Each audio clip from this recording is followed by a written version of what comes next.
Saludos muchachos, ¿cómo están? Vamos a comenzar con introducción a la tecnología de los azúcares. Este es un breve repaso para comprender por qué estudiamos toda una tecnología de este componente. Además del agua y el aire que nos rodea, no hay nada tan importante para la vida humana como el azúcar, ya que forma el alimento básico tanto para plantas como para animales. Las plantas fabrican azúcar mediante el proceso de fotosíntesis, que se puede mencionar en esta reacción. Para comenzar, se tiene dióxido de carbono, agua, un catalizador clorofílico para formar sacarosa con la liberación de oxígeno que se libera en el aire.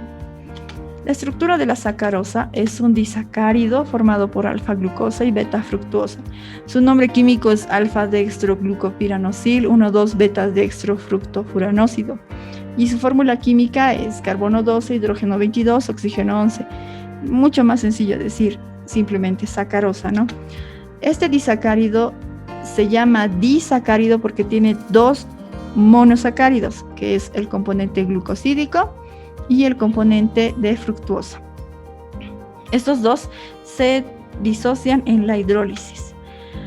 Acá tenemos una pequeña reacción en la que se sintetiza lo mismo que se hace en la fotosíntesis, pero ya se menciona cuál es el contenido calórico, cuál es la energía que se le debe agregar a la ecuación para que se pueda llevar a cabo. La miel también es un fluido que contiene gran cantidad de sacarosa parcialmente hidrolizada. Y pues en la naturaleza esta sacarosa se encuentra un 20% del peso en caña de azúcar y un 15% en peso en la remolacha azucarera. La sacarosa y el agua. La sacarosa es súper soluble en agua, es muy soluble en agua y es débilmente higroscópica. Eso nos sirve para considerar las condiciones ambientales, valga la redundancia, en las que trabajamos actualmente. Es decir, si el ambiente está muy húmedo, la sacarosa no absorbe mucha humedad del ambiente. La sacarosa y la sal. Pequeñas cantidades de sal reducen la solubilidad del azúcar cristalizándolo y grandes cantidades incrementan su solubilidad. Esto quiere decir que tenemos aquí una tabla de solubilidad de sacarosa en soluciones acuosas para algunas sales. Por ejemplo, si tenemos una solución de sacarosa y se le añade cloruro de potasio o bromuro de potasio o nitrato de potasio o cloruro de sodio o cloruro de calcio. En el caso más común es el cloruro de sodio, porque en la mayoría de las recetas sí podemos mezclar azúcar y sal de mesa, ¿verdad? Ya, lo que se puede observar acá es que se puede mantener 220 gramos de azúcar en 100 gramos de agua, súper saturada, es una melaza, ¿no? Totalmente viscosa, pero que es soluble. Si se le añade apenas 10 gramos de sal, este empieza a cristalizar. Ya deja de ser soluble y empiezan a formarse cristales. Si se le añade 20 gramos de sal, se cristaliza aún. Si se le añaden 30 gramos de sal, de forma extraordinaria vuelve a solubilizarse. Y si se le añaden 40 gramos de sal, normal, sigue soluble, sigue en forma de melaza líquida, no existe ningún tipo de cristalización. Lo mismo a los 50 y 60 grados. El detalle queda acá, en esta zona, en la cual podemos vernos sorprendidos, tal vez al realizar alguna especie de caramelo al que se le añade pequeñas cantidades de sal y luego se cristalice toda la solución de melaza formando una receta dura y que no represente las características que nosotros quisiéramos. La descomposición de la sacarosa. Para comenzar tenemos a la hidrólisis. En presencia de iones de hidrógeno o de ciertos fermentos se tiene lugar la composición hidrolítica de la sacarosa disuelta. Acá ya habíamos hablado que tenemos glucosa y acá fructosa. Se le añade agua y esto separa las cadenas de forma que aquí se tiene separadita la glucosa y separadita la fructosa. Eso es como un desdoblamiento de esta cadena.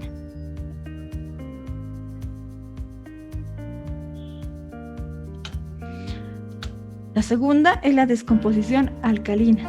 En presencia de un álcali y calentamiento se pueden formar diversidad de compuestos como gliceraldehído, dioxiacetona, acetona. Ya no ocurre una reacción tan ordenada como esta, sino se disparan los componentes de carbono, las cetonas, los ácidos lácticos, acéticos, fórmicos e incluso el 5-hidroximetil-2-furfural, que igual es una estructura un poco más complicada, además de otras sustancias. ¿Qué quiere decir presencia de un álcali? Un pH mayor a 7 y un calentamiento que esté hirviendo, ¿ya? Con eso se obtiene una descomposición alcalina de la sacarosa. La tercera, la descomposición térmica de sacarosa seca. Acá la teníamos en solución, acá también, pero acá está seca.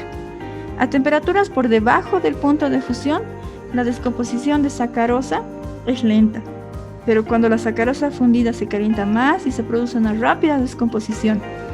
El azúcar refinado calentado durante un tiempo hasta la temperatura de fusión se descompone sin pérdida en peso de dextroglucosa y dextrofructosa.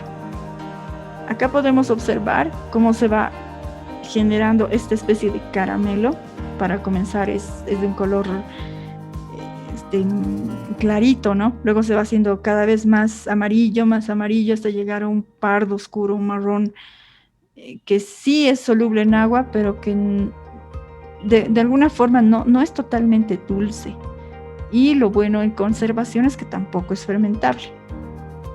La descomposición por fuertes minerales ácidos, ¿ya?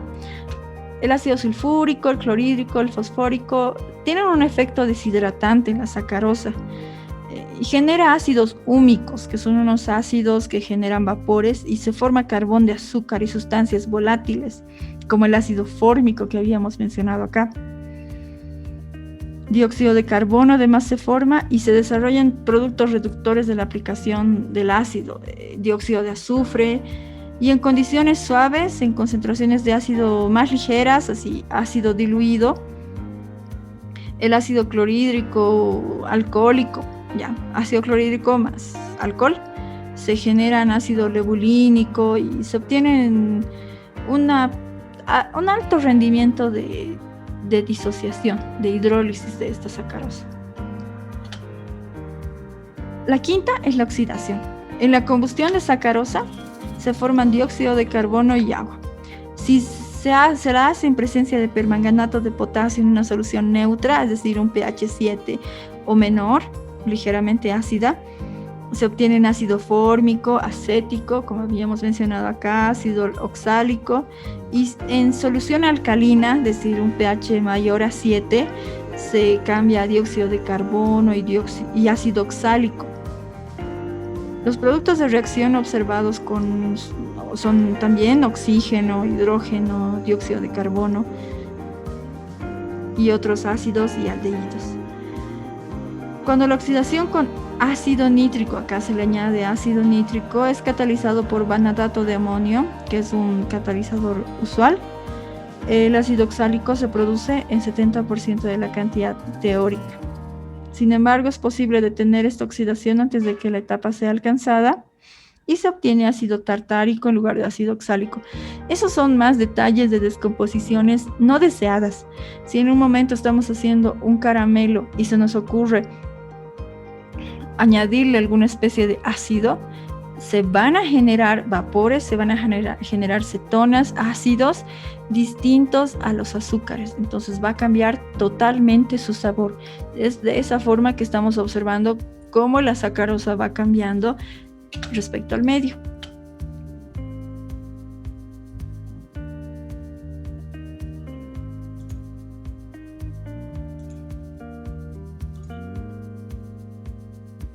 Bueno, el peso molecular de la sacarosa es de 342.3 gramos por mol, es decir, es una molécula grande, es una molécula pesada, es una molécula que tiene muchos carbonos y muchos hidrógenos que la hacen pesada y relativamente representativa. La solubilidad de la sacarosa va variando respecto a la temperatura, es decir, podemos disolver 100 gramos de azúcar en agua a menos 8.5 grados centígrados, eso en el Ártico, bueno, no en el Ártico, en un lugar más cálido, en Canadá. ¿ya? Pero si estamos un día regular en Palos Blancos en el que hace mucho calorcito, ya podemos incrementar la solución a 238, ya 240 gramos de sacarosa en agua y se mantiene líquida, no precipita. Y así va subiendo la solubilidad a medida que aumentamos la temperatura. Esto lo podemos graficar y ver en una curva cómo va subiendo para saber a qué punto debemos llegar para que no se cristalice en nuestros caramelos. Esta tablita llega hasta los 100 grados centígrados, que es precisamente a la temperatura a la que llega la ebullición donde estamos. Además, cuando se tiene una solución, aumenta su volumen. Si tenemos 1000 litros de agua y le añadimos 1000 kilogramos de azúcar, va a aumentar su volumen, no va a quedarse en 1000 litros, no. Vamos a necesitar un balde, una olla, una paila, un reactor muchísimo más grande. Para eso se utilizan estas tablas en las que si queremos añadir solo 5 gramitos de sacarosa en 100 ml de agua en una tacita, va a aumentar 3 ml su volumen y el volumen total va a ser 103 ml. Así va a subir, ¿ya? Tenemos la tabla hasta por lo menos unos 240 gramos de sacarosa, en la que su incremento de volumen total se hace hasta 251. Esto es variable gracias a la propiedad de la sacarosa de hacerse melaza. Si se han dado cuenta, a veces pareciese que no aumenta mucho su volumen, no aumenta en proporción a lo que le añadimos. Y por eso se generan estas tablitas para no tener que calcular a ojo de buen cubero y ya tener un valor, si bien exacto, aproximado para nuestras condiciones de laboratorio. La viscosidad también se ve reducida. Por ejemplo, si tenemos 30 gramos de sacarosa en 100 gramos de solución, un 30%, ¿no? A la temperatura de 0 grados va a fluir muy lento. Su viscosidad es muy alta, es de 6,73. Pero si aumentamos la temperatura a 70, va a fluir muchísimo más rápido, no tanto como el agua, pero sí va a fluir con mayor facilidad. Eso nos ayuda a determinar las temperaturas de operación de nuestras melazas. Si dejamos que se enfrían y estamos en un reactor con un colador, ya sabemos que va a tardar muchísimo aquí a una baja temperatura, pero si la tenemos caliente va a ser muchísimo más rápida y nuestros tiempos de operación van a mejorar. Respecto al punto de ebullición, por ejemplo, si 1000 gramos de sacarosa están en 100 gramos de agua, ¿sí? mucha azúcar, el aumento de punto de ebullición llega hasta 120. Si en Palos Blancos nuestra agua normal hervía 100 grados centígrados, si le añadimos 1000 gramos de sacarosa, le añadimos mucha, este va a llegar hasta 120 grados centígrados. Es por eso que hay que tener bastante cuidado con las soluciones de sacarosa, porque cuando se calientan no queman como el agua, sino queman muchísimo más fuerte y generan quemaduras más severas. Respecto al punto de congelación, si tenemos helados para 150 gramos de sacarosa en 100 gramos de agua, el aumento de punto de congelación es hasta menos, acá me faltó un menos, se fue al otro lado, es hasta menos 11,98 grados centígrados. Es decir, mi heladera, si tengo un helado que es sumamente azucarado de 150 gramos de azúcar, 100 gramos de agua, debo asegurarme de que mi heladera, y quiero que siga sólido, no quiero que siga así duro como piedra. Mi heladera, mi congeladora debe llegar hasta menos 12 grados centígrados por lo menos, y eso es bastante porque las heladeras comunes llegan hasta menos 8 grados centígrados, y eso hay que considerarlo, como les digo, sobre todo para el transporte de helados, para el transporte de estas soluciones que son bastante azucaradas. Yo sé que bastante cantidad de tablas cansa a la vista porque son solo números que no representan nada, pero si uno le da la interpretación correcta, son nuestros amigos y nos ayudan a saber bajo qué condiciones debemos envasar, manipular y pues procesar todos nuestros azúcares. Acá tenemos un pequeño video, les pido me den un segundo para compartirlo. Bueno, nuevamente el video sobre otro video no va a funcionar, así que les voy a pasar el link de este videito que es muy sencillo de la UNAM, en la que realizan el análisis de los azúcares reductores en la industria de alimentos y es bastante didáctico. Los invito a verlo, les voy a pasar el link junto con el link de este video. Los azúcares reductores, acá los podemos ver, se caracterizan por su capacidad para reducir los iones metálicos como el cobre contenido en la solución de Filling, que es un licor que nos ayuda a identificarlo. Todos estos monosacáridos, la sacarosa contiene los monosacáridos glucosa y fructuosa, la rafinosa a la galactosa, glucosa y fructuosa. Entre estas la maltosa tiene 2 glucosas, la estaquiosa que es 2 galactosas, una glucosa y una fructuosa. Y bueno, muy importante, la lactosa contiene glucosa y galactosa. Y de la misma forma la isomaltosa contiene 2 glucosas, solamente que de diferente calidad estereométrica. ¿Ya? Repito, todos los monosacáridos pertenecen a este grupo, reductores, azúcares compuestos por 2 o más monosacáridos y sus unidades no son reductores o contienen un solo grupo reductor por molécula. En la hidrólisis, estos azúcares se convierten en su constituyente. Es decir, cuando se realiza una hidrólisis, se disgregan en sus componentes. La rafinosa en estos 3, la estaquiosa en estos 4, la maltosa en estos 2, la lactosa en estos 2, la isomaltosa en estos 2. Para la manufactura tenemos el proceso de elaboración. Para comenzar tenemos una recepción de la caña y pasa por unos molinos a través de los que se extrae todo el jugo, un 90-95% del jugo de la caña, y lo que resta de sólido biomasa se llama bagazo y pasa a unas calderas en las que se quema como biomasa y calienta agua que impulsa generadores que generan energía eléctrica, ¿ya? El jugo, por otra parte, pasa por clarificadores y calentadores y se genera una especie de cachaza, que es como el sólido sobrenadante de las soluciones que se utiliza como abono orgánico. El jugo clarificado pasa a unos evaporadores con los que se obtiene una melaza, una meladura, y pasa hacia un centrifugador, un tacho continuo con centrífugas.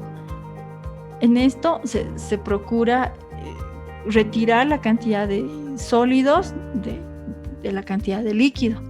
Y así se tienen unas 3 o 4 baterías dependiendo de estas centrífugas. De la primera sale la primera concentración de azúcar que simplemente pasa por un secador y luego al envasado. En la segunda se debe pasar por un proceso de refinería con óxido de calcio, para poder pasar a la secadora y envasarse. La tercera ya es una especie de miel, una especie de melaza oscura que se utiliza para generar alcohol o es un concentrado para animales. Eso no se utiliza para el consumo humano. Acá igual de la misma forma se tiene un pequeño video de 2 minutos del proceso de elaboración del azúcar natural y los animo a que probemos en laboratorio, averigüemos qué sustancias tienen, qué verduras, además de la caña y de la remolacha, tienen bastante azúcar y tal vez podamos aprovechar su azúcar natural. La medición y las soluciones. Para comenzar, se puede medir el azúcar presente en una solución gracias a los grados Brix, que es una unidad utilizada en la industria y es muy fácil de identificar. Ya uno no dice porcentaje de azúcar en la solución, no, sino solamente dice grados Brix y con eso se entiende todo. Incluso hay equipos que se llaman brixómetros que hacen referencia a esta escala. ¿Qué quiere decir un grado Brix? Que se tiene 1 gramo de sacarosa en 100 gramos de solución. La Coca-Cola tiene 12 grados Brix, es decir, 12 gramos de sacarosa en 100 gramos de solución. Es bastante, ¿no? La Sprite tiene 11 y la Fanta tiene un 12.5 aproximadamente. Son concentraciones así que se van tratando. Las zanahorias tienen 4 grados Brix. La remolacha tiene un 14% y así se van determinando en cada tipo de sustancia o de solución. Acá vemos una tablita extraída de la Mettler Toledo, que es una de las empresas más afamadas para vender equipos de laboratorio, que dice que la escala Briggs es grados Briggs o porcentaje en peso de sacarosa. Acá dice que la creó Adolf Briggs, que corrigió errores de cálculo en las tablas de Bolling. Hay unas tablas en las que se utiliza como referencia la refracción y se utiliza como referencia la concentración. Eso ya es un poco más complicado de entender, pero los invito a que puedan buscar bibliografía, o si no, se refieren a mi persona para poder facilitarles más contenido respecto a esto. No los quiero cansar mucho. La escala más usada a nivel mundial para medir la concentración de azúcar en diferentes industrias muestras. Esa es la escala Briggs. Y los instrumentos de medición son densímetros digitales, refractómetros digitales, pignómetro, hidrómetro, refractómetros manuales. La investigación 1 que vamos a realizar ahora es determinar con qué instrumentos se pueden medir los grados Briggs de las soluciones, pero no mencionarlos así como yo los estoy haciendo, sino describirlos, si es posible dibujarlos o imprimirlos y pegarlos para saber cuál es su principio de funcionamiento, cuál es la complejidad del mecanismo y asimismo cuánto nos podría llegar a costar, ¿no? Porque sí hay medidoras de grados Briggs que se conectan a la computadora y pueden determinar toda una gráfica, pero son de un precio alto. Y cuando uno quiere emprender, cuando uno quiere hacer su empresita, necesita saber costo-beneficio, ¿no? Necesita analizar. Entonces lo que vamos a hacer ahora es pues ayudarnos nosotros mismos en nuestros emprendimientos y ver cuál podríamos comprar, qué brixómetro, refractómetro, densímetro digital podríamos tener para nuestras soluciones. En esto también entran las tolerancias. Hay algunos densímetros que miden de 8 a 10, por ejemplo. Tienen un límite, un rango de medición, no son de 8 a 100. Entonces, ¿cuál nos convendría? También analicen cuál les convendría para sus proyectos. Por ejemplo, Carlos está haciendo bebida láctea y para medir la calidad de su leche necesita un brixómetro, por lo menos, que le mida de unos 5 hasta unos 15 grados Briggs. Bueno, no, más, unos 25 por lo menos, si es que quiere hacer una bebida láctea muy azucarada. Y así vamos a ir evaluando cuáles son los instrumentos de medición necesitamos. Eso no está muy difícil de conseguir, de todos modos quedo abierta para cualquier consulta. Finalmente tenemos una evaluación primera. Esto va a quedar, voy a pasarles las diapositivas, así que ya tienen las preguntas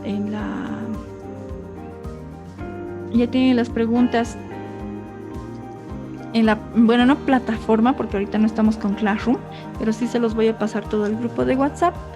Muchas gracias por su atención, muchachos. Espero que no los haya cansado y esta es la clase de hoy. Nos vemos en laboratorio. Hasta luego.